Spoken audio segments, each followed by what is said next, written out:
Hey there, thanks for tuning in. If you're joining us for the first time, I do one of these Cape Coral real estate market reports every single month, and I'm going to be going over some of the stats that our real estate market has put up in the last month, and then I'll also be giving you some analysis based on my expertise. I've been a real estate broker here in Cape Coral for nearly 20 years. So I'm going to bring a little bit of that experience to bear in the form of some analysis and advice for you at the end of this video. So make sure you stay there till the end. I also do multiple videos every single week. I do listing tours and I do informational videos on a myriad of different topics about Southwest Florida. So if you're not already subscribed, please go ahead and click the subscribe button.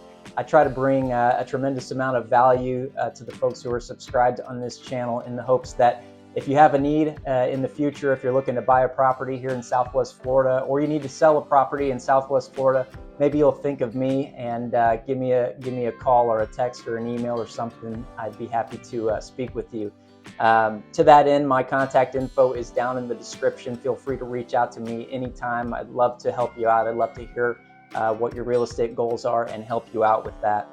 Okay, first of all, before we get into the numbers, I just want to express that, I've been a full-time real estate broker here for 20 years in Cape Coral, almost 20 years now. But much more importantly than that, I'm a husband and a father of 3 little kids here. I live here in this community. I work here in this community. I shop here. My kids go to school here. We go to church here in Cape Coral. And so this market is very personal to me. And it's just so much more than these statistics that I'm about to give you.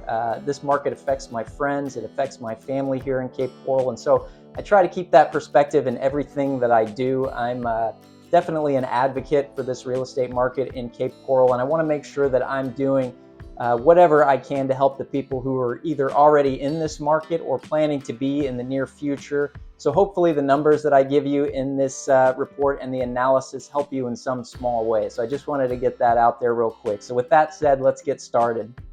I always like to start off the report by sharing both the least expensive home that sold in the last month and the most expensive home that sold here in Cape Coral. And so let's start off by looking at this month's least expensive home sale.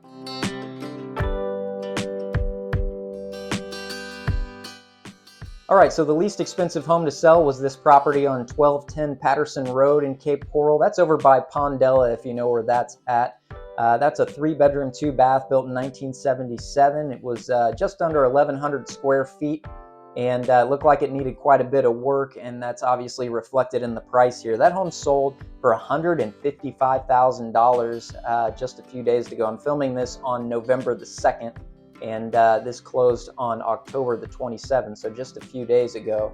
So congratulations to the buyers and the sellers on that property. I'm sure it was a little bit difficult to market that property, but it looks like they got it done. So congratulations to the new owners of that property and also the agents that were involved with it.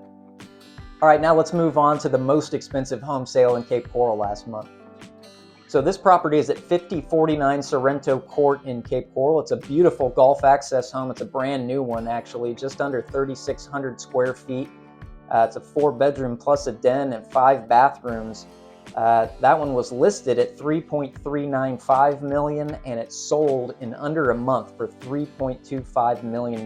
So congratulations to the new owners of that beautiful, beautiful home, and congratulations to the sellers for getting a great price out of that property. So really, really cool looking property over there. I'm glad we're still seeing these $3+ million sales here in our market. Also to that end, a little bit of a preview for next month's market report. I did just see a closing that just occurred today. So technically it's in this current November month. So it'll be on next month's report, but the more than likely the top sale for next month's report is going to be a gorgeous brand new construction home over in the southeast Cape Coral area. It's a golf access property, great big brand new custom home out there, sold for $5.8 million. I'm still doing some research on it to see what the details were, but I just noticed that when I was doing research for this report. So $5.8 million, it sold cash. And if that holds true and that holds firm, and that actually did happen yesterday, actually is when it closed, then that's a really good sign, I think, for our market. Okay, so when we look across our entire market of Cape Coral, and specifically talking about residential, so I'm not talking about lots or multifamily homes. I'm talking about basically single-family homes, condos, and townhomes across the entire market of Cape Coral. There were 390 of those sales last month, single-family homes and condos combined, and a whopping over 91.5% of those were single-family homes. Single-family homes continue to dominate this market. There were 357 of those last month. And again, so that's over 91.5% of the total market. There were only 33 condos that sold last month. So condos continue to be pretty slow, as they have been for the last few months. They kind of peaked out, it seems like, in April of last year. So we'll get to those condos in a little bit, but hopefully as we get into the winter and early spring months, the condos will start to pick back up. That's what they did last year. Across the board of those 390 sales, the median sale price here in Cape Coral was $388,900. And statistically, that's basically identical to what it has been over the last few months. If you take a look at this chart, this is the last 12 months, the total median sale price in Cape Coral. This thing is about as flat of a chart that you can look at right now. We've been very, very even. The number of sales have gone up and down over the last few years, and we're certainly seeing fewer sales with the higher interest rates and things like that right now. But in terms of the actual sale price of these properties that are selling, it's been very, very flat this year. So we're continuing to see that sort of not really a trend in either direction as we've seen on these previous market reports. So I did want to break down these total number of sales further into separate price categories, and I thought this graph is really interesting to look at here for the last month. Notice those two price categories there in the middle are the overwhelming majority of the properties that sold last month. The highest one there is $300,000 to $350,000, and the second highest one next to it's $350,000 to $400,000. And the two of those price categories together, so $300,000 to $400,000, was a total of 160 properties out of those 390 sales last month. 160 of them were in the $300,000 to $400,000 price range. So that remains, that price category remains the overwhelming majority of the home sales, the homes and condo sales last month. Now I did want to make quick note of that final category, that $1 million plus category. There were $13 million plus sales last month. So I think that's a really good sign. I think that upper end is a good bellwether of the larger market. So it's nice to see these $1 million plus normally Gulf access homes still selling fairly regularly on a monthly basis. So 13 is a fairly good number. I think that was consistent to what it was last month. So again, good to see those higher dollar value properties going still transferring.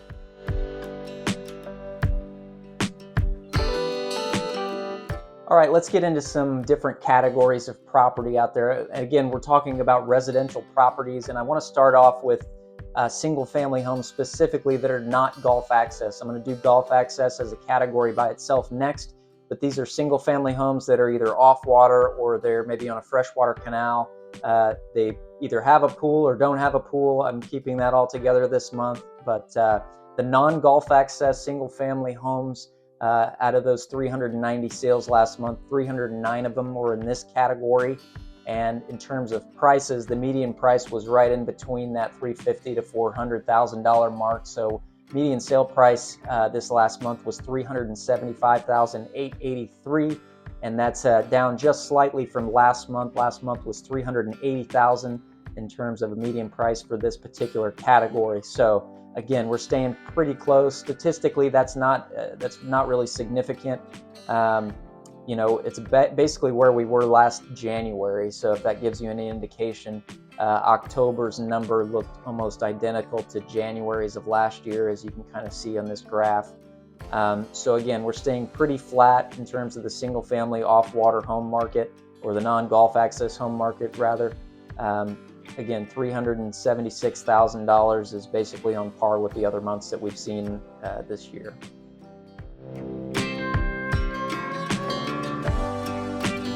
Okay, so moving over to the Gulf access single-family homes, obviously this is a higher price category and definitely a big piece of our market. There were 50 Gulf access homes that sold in the month of October, and that's down actually from September. We had 66 of those Gulf access homes sell in September and just 50 in the month of October.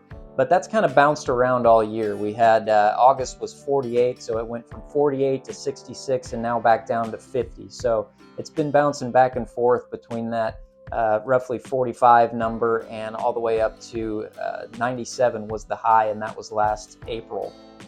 So generally speaking, these golf access properties tend to sell more frequently in the winter and spring months during our main season. So that's not surprising, but numbers were down from last month. In terms of the median sale price for golf access single family homes, that came in at $740,000, and that's down from $783,500. We're talking about a fewer number of properties that sold, so the sample size is lower. So sometimes these median prices are going to vary a little bit more than if you had 300 or 400 properties that you were taking the data from. So that's to be expected, that there's a little bit of a discrepancy month to month there. It was $715,000 back in July, and all the way up to $800,000 back in March of this year. So it bounced around quite frequently, but again, we're pretty much flat across the board for the last 12 months. There's not really a noticeable trend heading in either direction, either up or down. I know the interest rates are definitely putting pressure on all categories of property right now, notwithstanding golf access property, but for the most part, the sale prices are staying pretty flat. So we'll see if those numbers kind of pick up a little bit as we get into the season. I'm sure the number of sales will go up. We'll see if that median sale price goes up as well.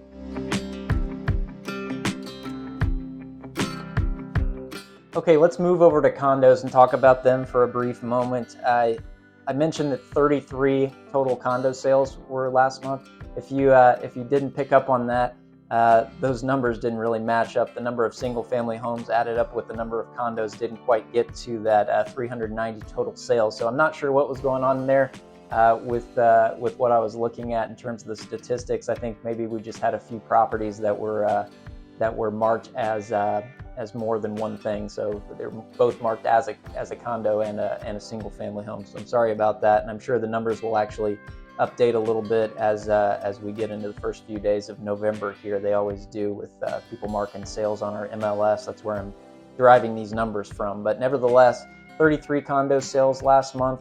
That's down from 48 the previous month, and just slightly up from August. August we had 30 last month. September had 48, and now we've got 33. So it's bounced around quite a bit as well. The median price, I will say that's a trend in the downward direction. We're at a median price of $264,000. Again, some of these numbers could be exaggerated a little bit because we only have a sample size of 33 properties. So you get a couple higher properties or a couple lower properties that get in the mix with those, and your median price can go up or down a fair amount. So $264,000.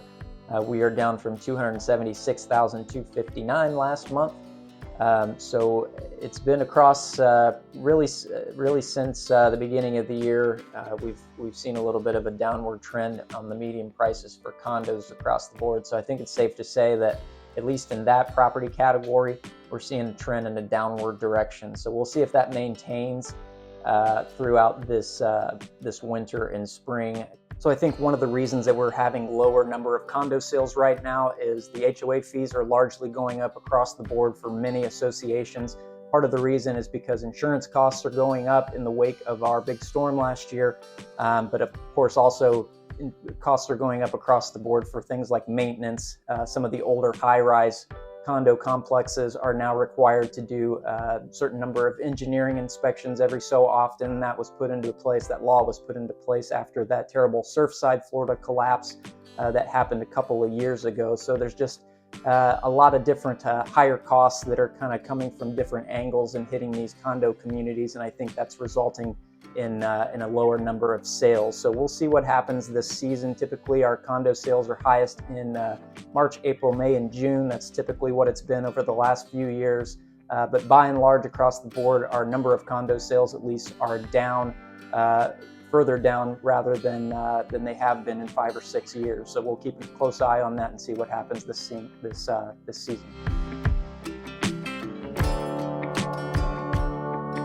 So I did want to cover residential lots in this market report, this monthly market report, because I haven't really covered them as much in the last couple of them. So I want to do non-golf access residential lots, and then we'll do golf access lots. But lots continue to sell fairly regularly. The non-golf access lots, so freshwater canal lots plus off-water lots, there's 166 of those sold in the month of October. That's actually down from 228 in September, so it's down really across the summer. We had a fair amount over 200 for most of the months this year, so 166 is kind of an errant month so far. But the median price for that category of residential lots was $48,000, and that's actually up a little bit from, it's actually the highest in terms of monthly median sale price. It's the highest that we've seen in the 2023 year so far. January, I think, was number 2 at $40,500 last year. So we are up in a good direction that way. I think the sample size is big enough at 166 last month and 200 plus in most of the months before that to suggest that 48,000 being the highest that we've seen all year is a pretty good indication that lots are selling a little bit stronger. So I'm not quite ready to call it a trend in the upward direction, because we were pretty close to 48,000 back in February of this year at 47,500.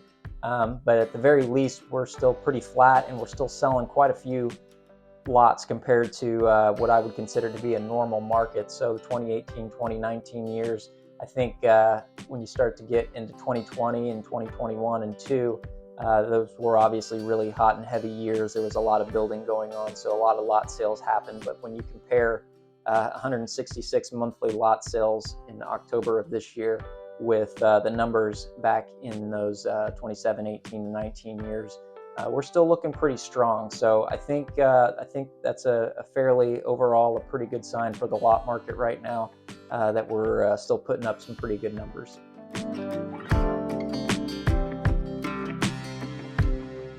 So the golf access residential lot market's a little bit different.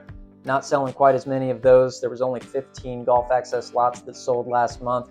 That's up from 14 the previous month, but it's the second lowest month of the year. We had only 13 last January. We were still dealing, I think, with a lot of uncertainty from the hurricane last January, so it's tough to know how much of that was sort of dampened activity because of that hurricane. But 15 is a lower number for the year compared to some other months.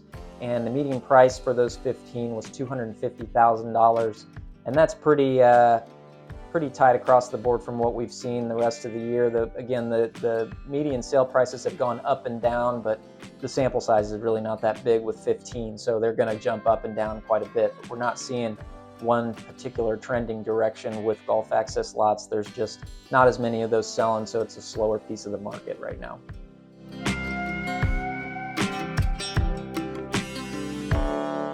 So what are some noticeable trends? Well, one noticeable trend that we're seeing is it's taking longer to sell these properties. The days on market have been going up a fair amount, definitely a noticeable trend in the upward direction. This time last year, across the board for single family homes and condos of all types here in Cape Coral, was taking an average of 21 days, so just 3 weeks from the time that the properly priced property came on the market until there was an accepted contract on it, an accepted offer. So 21 days in October of 2022, 12 months later here in October of 2023, we're at 36 days. So now we're over 5 weeks.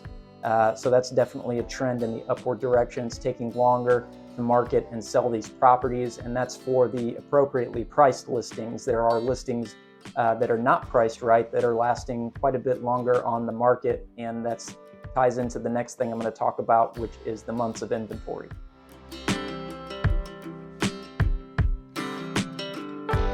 All right, so months of inventory. What do I mean by months of inventory?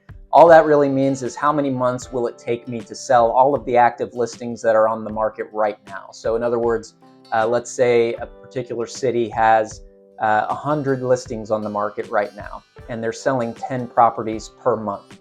That would mean there's 10 months of inventory in that city. So hopefully that makes sense. But as you can see on this graph right here, and I took it back 2 years so you could see the broader trend, but We're at a high point for inventory right now for the year, and really for the last few years since prior to 2020. We've got 8 months of inventory right now, at least in October.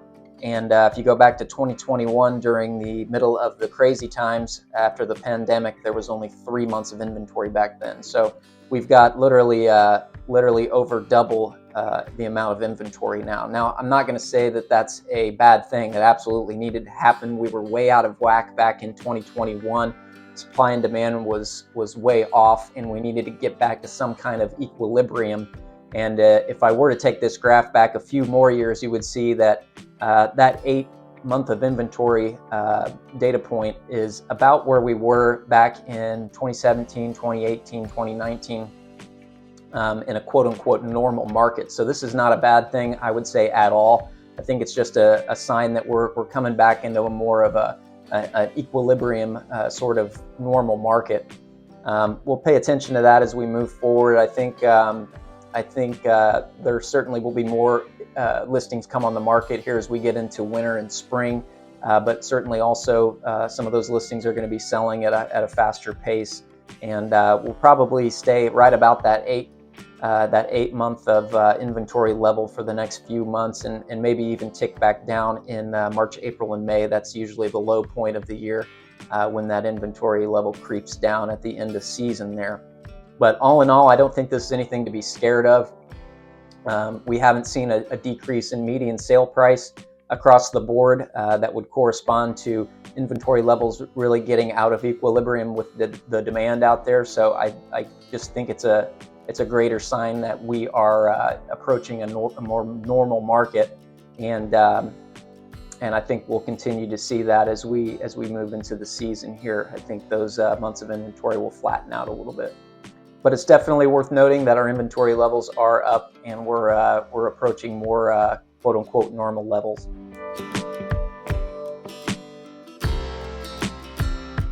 So at the end of the day, what do these numbers and these statistics really mean for the broader Cape Coral real estate market today and moving forward into next year in 2024?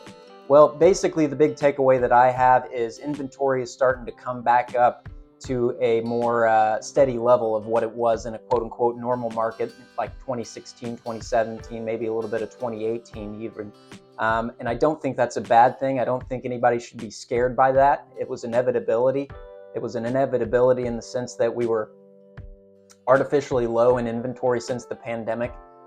We were way out of balance in terms of supply and demand, which is of course why we had those big price increases. But we're not really seeing any precipitous decline in pricing, at least across the board. I think there's certain segments of the market that maybe are ticking down a little bit, like condos, and I think I gave you some reasons why that could be right now. But across the board, we're not seeing a big downward trajectory in pricing. We're just really getting inventory levels back up to a normal market. So I think that's going to be healthy for our market. We're still selling plenty of properties in this market in many different property and price categories.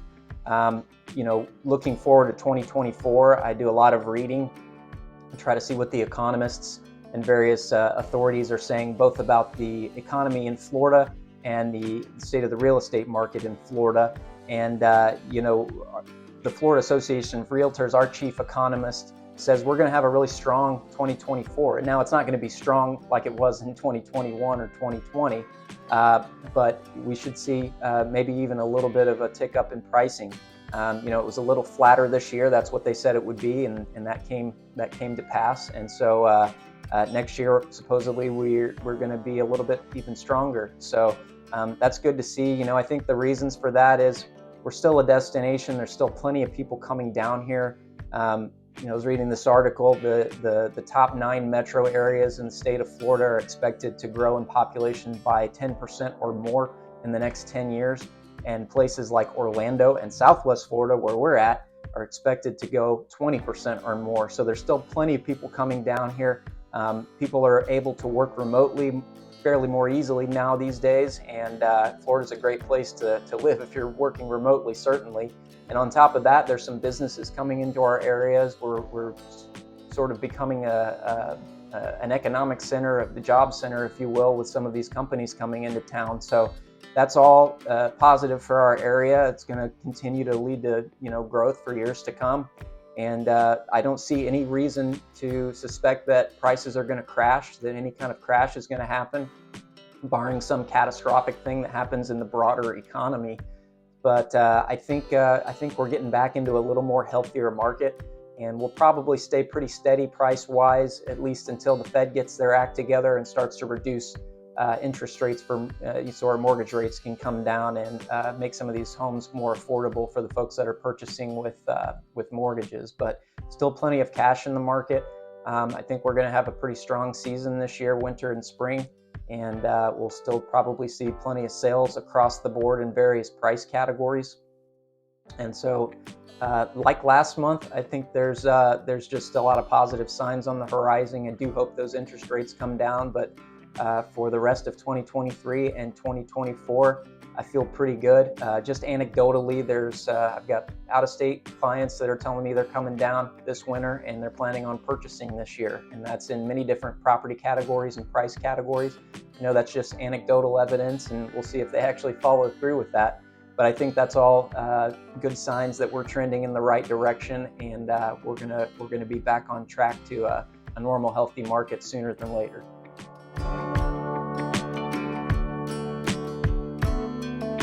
So what should you do if you're a seller in this market? Well, if you're a seller in this market, depending on what type of property category your property is in, you need to just be paying attention to what the inventory levels of your specific area and category are doing. If you're trying to sell a condo, probably going to have to price it a little more aggressively. You're going to have to do some other things around there to maybe make that property a little more appealing to the fewer buyers that are out there. So you may need to do some work on it, maybe some upgrades, or just generally get your pricing in order a little bit better. We'll see what happens this winter and spring season. Hopefully we have a season similar to how we had last year, but condos are taking a little bit of a beating, at least comparatively to some of the other property categories. If you're selling a golf access single family home, just prepare for your property to sit on the market a little bit longer. You obviously need to price that correctly, but if you price it correctly, you're probably going to be on the market for 2 or more months right now in order to get an acceptable offer. So again, you're just fighting for a few fewer buyers out there than you have been in years past. So just make sure your property is as appealing as it can be, and you're priced right. Now, if you're selling a single family home that's got a value in that $300,000 to $400,000 range, there's definitely the most buyers for that out there right now. So again, price your property right and try to make it as appealing as possible, but you're going to probably expect to sell one of those properties within 30 to 40 days, maybe a little bit longer, depending on what type of property that you have. But that's really the best category that's doing right now.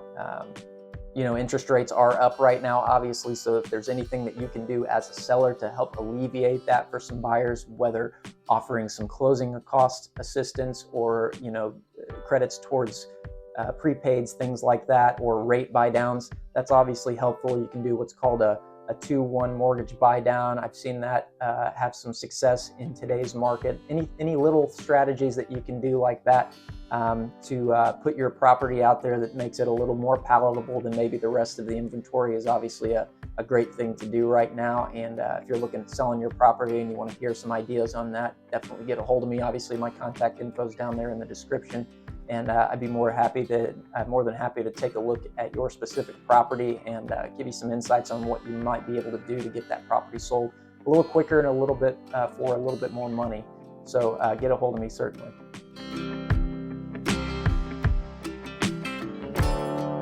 So if you're a buyer in this market, you should feel a little bit better about your situation than maybe you should have. Over the last couple of years, buyers haven't really had much of an opportunity to swing any weight around at all over the last 2 or 3 years, really since the pandemic.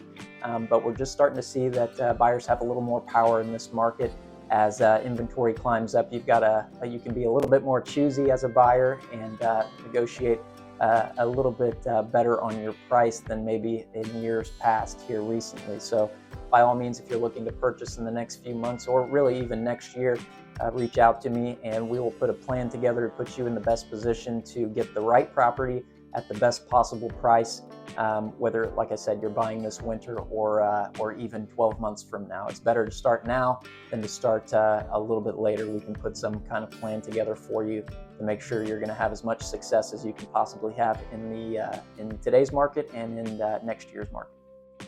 So I hope you got a little bit out of this video. If you did, please reach over and hit that like button if you would. And if you're not subscribed to the channel, please go ahead and do so. Like I said, I do one of these reports every single month, but beyond this, I'm always doing informative videos, multiple of them every single week on informational topics on Southwest Florida in general, both real estate related and not, and also select real estate home listing tours, things like that. So happy to have you on as a subscriber, and look forward to seeing you in future videos. So thanks for stopping by, and we'll see you next time.